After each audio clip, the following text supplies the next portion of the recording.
ಹೇಳಿ ಪರವಾಗಿಲ್ಲ. ಸರ್, ಈ ಸಿನಿಮಾದಲ್ಲಿ ನೀವು ನಾಯಕಿಯನ್ನು ಟಚ್ ಮಾಡಲ್ಲ. ಸೊ ಪ್ರಕೃತಿಗೆ ಹೆಣ್ಣನ್ನ ಹೋಲಿಸಿದ್ದೀರಾ ಸಿನಿಮಾದಲ್ಲಿ. ಸೊ ಅದಕ್ಕೆ ಟಚ್ ಮಾಡಲಿಲ್ವಾ? ಸೊ ಏನು ಅಂತ? ಪ್ರಕೃತಿ ಡೈಲಿ ಟಚ್ ಮಾಡ್ತಾನೆ ಇರ್ತೀವಲ್ವಾ, ಅದ್ರ ಮೇಲೆ ಓಡಾಡ್ತೀವಿ. ಹೌದು ಸರ್, ಪ್ರಕೃತಿನ ಹೆಣ್ಣಿಗೆ ಹೋಲಿಸಿದಿರಲ್ಲ ಸರ್. ಇಲ್ಲಿ ನಿಮ್ಮ ಸಿನಿಮಾಗಳಲ್ಲಿ ನಾಯಕಿಗೆ ಏನಾದರೂ ಬೈಯೋದು ಅದು ಇದು ಎಲ್ಲ ಬಿಫೋರ್ ಇರ್ತಾ ಇತ್ತು. ಸೊ ಈ ಸಿನಿಮಾದಲ್ಲಿ ಏನೂ ಇಲ್ಲ, ನಾಯಕಿನ ಟಚ್ ಕೂಡ ನೀವು ಮಾಡೋದಿಲ್ಲ. ಸೊ ಎಲ್ಲೋ ಒಂದು ಕಡೆ ಆ ಥರ ಏನಾದರೂ ಟಚ್ ಮಾಡಿದ್ರೆ ಪ್ರಕೃತಿಗೆ ಇಲ್ಲಿ ಹೋಲಿಸ್ಬಿಟ್ಟು ನೋಡಿದ್ರೆ ಉಪೇಂದ್ರ ಅವರ ಈ ಥರ ಈ ನಾಯಕಿನ ನಾನು ಅಷ್ಟೊಂದೆಲ್ಲ ಯೋಚನೆ ಮಾಡಿ ಮಾಡಲ್ಲ ನಿಜವಾಗ್ಲು. ನಾನು ಅಷ್ಟೊಂದು ತಲೆ ಕೆಡಿಸ್ಕೊಳ್ಳಲ್ಲ. ಬಟ್ ಒಂದು ಹೇಳಕ್ಕೆ ಇಷ್ಟಪಡ್ತೀನಿ. ಹೆಂಗೆ ಗೊತ್ತಾ, ಇವಾಗ ಒಂದು ಯಾವುದೋ ಒಂದು ಸೂಪರ್ ಹಿಟ್ ಆಗಿದೆ ಸಿನಿಮಾ, ಇನ್ನೊಂದು ಸಿನಿಮಾ ಮಾಡ್ತಾರೆ ಡೈರೆಕ್ಟ್ ಅನ್ಕೊಳ್ಳಿ, ಸರ್ ಆ ಸಿನಿಮಾ ಥರ ಮಾಡಬೇಕಾಗಿತ್ತು ಸರ್ ಅಂತ. ಅಕಸ್ಮಾತ್ ಅದೇ ಥರ ಮಾಡಿದೆ ಅನ್ಕೊಳ್ಳಿ, ಸರ್ ಅವನು ಅದಕ್ಕೆ ಬಿಟ್ಟರೆ ಇವ್ರಿಗೇನು ಬೇರೆ ಬರಲ್ವಾ ಅಂತೀರ. ಯಾವ್ದು ಕರೆಕ್ಟ್ ಇದರಲ್ಲಿ ನೀವೇ ಹೇಳ್ಬೇಕು. ಒಂದು ಅದೇ ಥರ ಮಾಡ್ರೆ ಅದನ್ನೇ ಇವತ್ತು ಮಾಡ್ತಾವ್ ನೀವು ಅಂತ, ಬೇರೆ ಮಾಡ್ರೆ ಸರ್ ಆ ಥರ ಮಾಡಬೇಕಾಗಿತ್ತು ಸರ್ ಅಂತ. ಅದರಿಂದ ಅದನ್ನು ನಾನು ತಲೆ ಕೆಡಿಸ್ಕೊಡಲ್ಲ. ಸಬ್ಜೆಕ್ಟು ಸ್ಟೋರಿ ಫ್ಲೋ ಹೆಂಗೆ ಹೋಗುತ್ತೋ ಅದಕ್ಕೆ ಕರೆಕ್ಟಾಗಿ ಹೋಗ್ತೀನಿ ಅಷ್ಟೇ. ಈ ಸಬ್ಜೆಕ್ಟ್ ಹಂಗಿತ್ತು, ಆ ಹೀರೋಯಿನ್ ಕ್ಯಾರೆಕ್ಟರ್ ಹಂಗಿತ್ತು, ಅರ್ಥ ಆಯ್ತಾ? ಇಲ್ಲಿ ಆ ಥರ ಸಿಚುಯೇಷನ್ನೇ ಬರಲ್ಲ. ಸೊ ಬೇರೆ ಏನೋ ವಿಷಯ ಇರೋದ್ರಿಂದ ಅದಂಗೆ ಹೋಯ್ತು ಅಷ್ಟೇ. ಸೊ ಉಪೇಂದ್ರ ಅವರು ಇತ್ತೀಚೆಗೆ ಸ್ವಲ್ಪ ಸೆನ್ಸಿಬಲ್ ಆಗಿದಾರ ಅಂತ. ಮುಂಚೆ ಸೆನ್ಸಿಬಲ್ ಅಲ್ಲ ಅಂತ ಇಲ್ಲ, ಹಳೆ ವಿಂಟೇಜ್ ಉಪ್ಪಿ ಆಗಿದ್ರೆ ನೀವು ಸ್ವಲ್ಪ ರಾಜಕೀಯ ಮೆಸೇಜ್ ಏನ್ ಕೊಟ್ಟಿದ್ದೀರಾ ಅಲ್ಲಿ ಸ್ವಲ್ಪ ಜಾಸ್ತಿ. ಇದಕ್ಕೆ ಪ್ರೆಸ್ ಇದಕ್ಕೆ ಎಷ್ಟು ವರ್ಷ ಆಯ್ತು? 12 years ಆಯ್ತು. 12 years. ಅದಕ್ಕೆ ಮುಂಚೆ ನಾನು ಬೇರೆ ತರ ಕ್ವಶನ್ಗಳು ಕೇಳಿದ್ದೀನಿ ಇದೇ ತರ. ಹೌದಾ? ತೋರಿಸಿ ಮತ್ತೆ ನೋಡೋಣ. ವಾಸವರಿಗೆ ಗೊತ್ತು ಕೇಳಿ. ಅದೇ ಸರ್, ಅಂದ್ರೆ ಮುಂಚೆ ನೀವು ಇದರಲ್ಲಿ ಮೆಸೇಜಸ್ ಒಂದಷ್ಟು ಹೇಳಿದಿರಲ್ವಾ, ರಾಜಕೀಯದ ಬಗ್ಗೆ ಆಗಿರ್ಬೋದು, ಬೇರೆದ್ರ ಬಗ್ಗೆ ಆಗಿರ್ಬೋದು, ಮೀಡಿಯಾಗಳ ಬಗ್ಗೆ ಆಗಿರ್ಬೋದು ಹೇಳಿದಿರಲ್ವಾ. ಸೊ ಇನ್ನಷ್ಟು ಅಗ್ರೆಸಿವ್ ಆಗಿ ಇರ್ತಾ ಇತ್ತು ಅದಂತ ನನ್ನ ಅನಿಸಿಕೆ.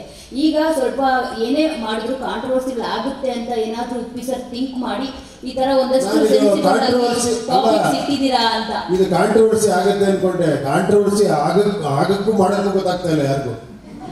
ಈಗ ಯಾರ ಬಗ್ಗೆ ಕಾಂಟ್ರವರ್ಸಿ ಸರ್, ಈ ಸಿನಿಮಾ ನೋಡ್ತಾ ಅನ್ಬಂದಿದ್ದು ಸಂಭಾಷಣೆ ವಿಚಾರವಾಗಿ ಈ ಹಣ್ಣು ಮತ್ತು ಹೆಣ್ಣು ಈ ಎರಡನ್ನ ಹೋಲಿಕೆ ಮಾಡಿ ಹೇಳಿರೋ ವಿಚಾರ ಭಾಳ ಗಾಢವಾಗಿ ಅದು ಅರ್ಥೈಸ್ಕೋಬೇಕಾಗತ್ತೆ. ಅದೀಗ ಆಲ್ರೆಡಿ ಕೆಲವು ರೋಡ್ಗಳು ನೋಡಿದ ಆಟೋಗಳ ಮೇಲೆ ಕೂಡ ಅದನ್ನು ಮೆನ್ಷನ್ ಮಾಡ್ಕೊಂಡಿದ್ದಾರೆ, ಆ ವರ್ಡಿಂಗ್ಸ್ನ, ಹಣ್ಣು ಕಚ್ಚಕ್ಕೆ ಮುಂಚೆ ಹೆಣ್ಣು ಆ ಥರದ ವರ್ಡನ್ನು. ಸೊ ಈ ಥರದ ಆಲೋಚನೆ ಬಹಳ ಹೇಗೆ ನಿಮ್ಮ ಈ ಥಾಟ್ಸ್ಗಳೆಲ್ಲ ಕ್ಯಾರಿ ಮಾಡುತ್ತೆ? ಇಲ್ಲ ಸರ್, ಆ ಸಿಚುವೇಶನ್ ಹಂಗಿತ್ತು. ಅದು ಹೆಂಗೆ ಅಂತ ಹೇಳಿದ್ರೆ ಗೊತ್ತಾಗಲ್ಲ. ಅದು ಆ್ಯಕ್ಚುಲಿ ಅದನ್ನು ನಿಜ ಹೇಳ್ಬೇಕಾದ್ರೆ ಅದನ್ನು ನಾವೇನೋ ತಲೆ ಉಪಯೋಗಿಸಿ ಮಾಡಿದ್ವಿ ಅಂದರೆ ಸಮ್ಟೈಮ್ ಬರುತ್ತೆ ಅಷ್ಟೇ. ಅದು ಇದೊಂದು ಡಿಫಿಕಲ್ಟ್ ಕ್ವಶನ್. ಈ ಸೀನ್ ಹೆಂಗೆ ಮಾಡಿದ್ರಿ ನೀವು ಅಂದರೆ ಅದನ್ನು ಹೇಳೋಕ್ಕೆ ಗೊತ್ತಾಗಲ್ಲ. ಅದಾಗಿರುತ್ತೆ, ಅದು ಆ ಡೈಲಾಗ್ ಹಂಗೆ ಬಂದಿರುತ್ತೆ ಅಷ್ಟೇ. ಈ ಧಿಕ್ಕಾರಕ್ಕಿಂತ ಅಧಿಕಾರಕ್ಕೆ ಬರೋ ಜಾಸ್ತಿನೂ ಅಷ್ಟೇ, ಹಂಗೆ ಬಂತಷ್ಟೇ. ಅದನ್ನೇ ಪ್ಲ್ಯಾನ್ ಮಾಡಿ ಹಂಗಲ್ಲ ಅದು. ಯಾಕಂದರೆ ನಾವು ಸಾಮಾನ್ಯವಾಗಿ ಪ್ರಸ್ತವರು ವರ್ಷಕ್ಕೊಂದು 100 ಚಿತ್ರ ಸಿನಿಮಾ ನೋಡ್ತೀವಿ. ಬಹುತೇಕ ಸಿನಿಮಾ ನೋಡಿದಾಗ ಬರೋದೊಂದು, ಸಿನಿಮಾ ಚೆನ್ನಾಗಿದೆ ಚೆನ್ನಾಗಿಲ್ಲ ಅಂತ. ಆದರೆ ನೀವು ಮಾಡೋ ಸಿನಿಮಾ ಬಂದಾಗ ಒಂದೇ ಪ್ರಶ್ನೆ ಬರೋದು, ಅರ್ಥ ಆಯ್ತಾ ಅರ್ಥ ಆಗಿಲ್ವಾ ಅಂತ. ಇದು ತಲೆ ಹುಳ ಬಿದ್ದಕ್ಕಿಂತ ಹೆಚ್ಚಾಗಿ ಹೋಗಿದೆ ಬೇರೆ ಥರ. ಸೊ ಅದ್ರ ಬಗ್ಗೆ ಹೇಳ್ತೀರಾ? ಅದು ನಾನು ಏನಂತ ನನಗೂ ಗೊತ್ತಾ. ನಾನು ನಿಜ ಹೇಳ್ಬೇಕಂದ್ರೆ ತುಂಬ ಕನ್ವಿನ್ಸ್ ಮಾಡೋಕ್ಕೆ ಟ್ರೈ ಮಾಡ್ತೀನಿ. ಸಿನಿಮಾದಲ್ಲಿ 100 ಸತಿ ಯೋಚನೆ ಮಾಡ್ತೀನಿ, ಇದು ಅರ್ಥ ಆಗಬೇಕು, ಇದಕ್ಕೊಂದು ಡೈಲಾಗ್ ಹಾಕಬೇಕು, ಇದಕ್ಕೊಂದು ಅಟ್ಲೀಸ್ಟ್ ಕೆಳಗಡೆ ಇದು ಹಾಕಬೇಕು ಅಂತ ತುಂಬ ಟ್ರೈ ಮಾಡ್ತೀನಿ. ಬಟ್ ಅದೇನಕ್ಕೂ ಗೊತ್ತಿಲ್ಲ, ನನ್ನ ಪಿಕ್ಚರ್ ಅರ್ಥ ಆಗಿಲ್ಲ, ಅರ್ಥ ಆಗುತ್ತೆ ಅಂತ ಯಾಕೆ ಡಿಸ್ಕಷನ್ ಆಗುತ್ತೆ ಅಂತಲೇ ಗೊತ್ತಿಲ್ಲ. ರಿಯಲಿ ಅದೊಂದು ನನಗೆ ಇವತ್ತಿಗೂ ಒಂದು ಇದು ಆ್ಯಕ್ಚುಲಿ. ಎಸ್, ಆ ಡಿಸ್ಕಷನ್ ಇರುತ್ತೆ, ನೋ ಡೌಟ್ ಆ್ಯಕ್ಚುಲಿ. ಬಟ್ ಇದರಲ್ಲಿ ನಿಮಗೆ ನೀವೇ ನೋಡಿದ್ದೀರ, ನಾನೇನು ಹೇಳೋದು ಬೇಕಾಗಿಲ್ಲ.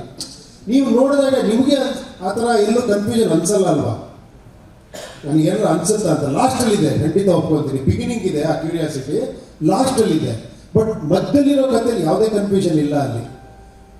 ಬಟ್ ಅದಕ್ಕೆಲ್ಲ ಸಿಂಕ್ ಮಾಡ್ಕೊಂಡ್ಬಿಟ್ರೆ ಕಷ್ಟ. ಇಲ್ಲಿ ಹೊರಗೆ ಬಂದಿದ್ದು ಈ ಪಿಕ್ಚರ್ ನೋಡಿ, ಓ ಅದಕ್ಕಿದ ಇದಕ್ಕದ ಅಂತ ತಲೆ ನಾವೇ ಗಬ್ಬೆಬ್ಸ್ಕೊಂಡ್ಬಿಟ್ರೆ ಫುಲ್ಲು ಕನ್ಫ್ಯೂಸ್ ಆಗೋಗ್ಬಿಡುತ್ತೆ ಪಿಕ್ಚರ್.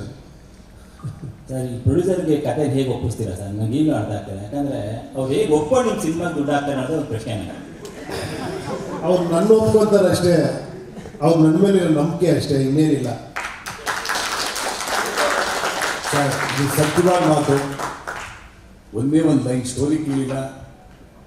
ಮನೋಹರ್ ಸಾಹೇಬರು ಎಷ್ಟು ಬಜೆಟ್ ಅಂತ ನಾವು ಯೋಚನೆ ಮಾಡಲಿಲ್ಲ. ಒಂದು ಒಳ್ಳೆ ಚಿತ್ರ ಕೊಡ್ತಾರೆ, ನಂಬಿಕೆ ಇತ್ತು. ಆ ಚಿತ್ರ ಕೊಟ್ಟಿದ್ದಾರೆ. ಇಡೀ 7 ಕೋಟಿ ಜನ ಕನ್ನಡಿಗರು ನಮ್ಮನ್ನು ಗೆಲ್ಲಿಸಿದ್ದಾರೆ. ಇದನ್ನ ಹೇಳಿಕ್ಕೆ ಇಷ್ಟಪಡ್ತಿದ್ದಾರೆ. ಸಿನಿಮಾನು ಕೂಡ ನೋಡಿರಲಿಲ್ಲ.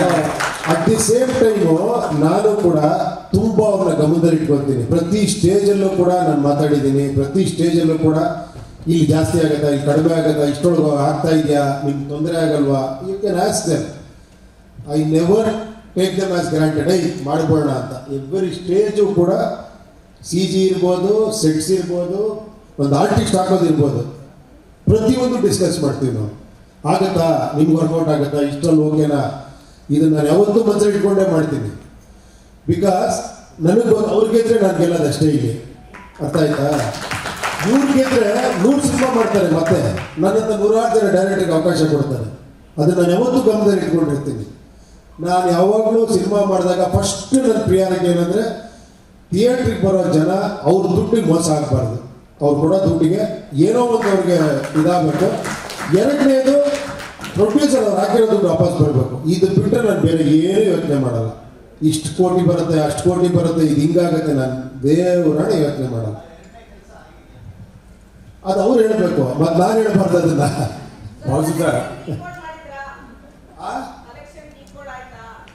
ಅದು ಅವ್ರು ಹೇಳ್ಬೇಕು, ನಾನು ಹೇಳೋದಲ್ಲ. ಅಮ್ಮ ಇನ್ನ ಶಾರದಮ್ಮ ಅವರೇ, ಎಂತ ಅಂದ ಇಂಥ ಚಂದ ಶಾರದಮ್ಮ, ನೀನು ನೋಡಲೇ ಕಣ್ಣು ನಮಗೆ ಸಾಲದಮ್ಮ.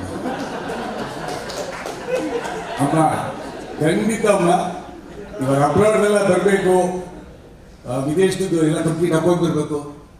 ನಿಜವಾಗ್ಲೂ ಸಂತೋಷವಾಗಿರ್ತಾ ಇದ್ದೀನಿ. Box office ಹಿಟ್ಟಾಗಿದೆ.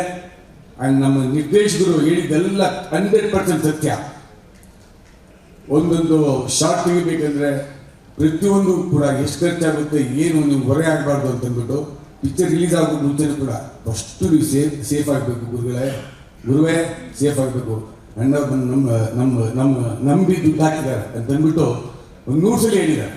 ಅದೇ ರೀತಿ ಇವತ್ತು ಪಿಕ್ಚರು ಯಶಸ್ವಿ ಆಗಿದೆ, ದುಡ್ಡು ಬಂದಿದೆ, ಇನ್ನೂ ಚೆನ್ನಾಗಾಗುತ್ತೆ ಅಂತ ಹೇಳಿಕ್ಕೆ ಇಷ್ಟಪಡ್ತಿದ್ದಾಗಿ.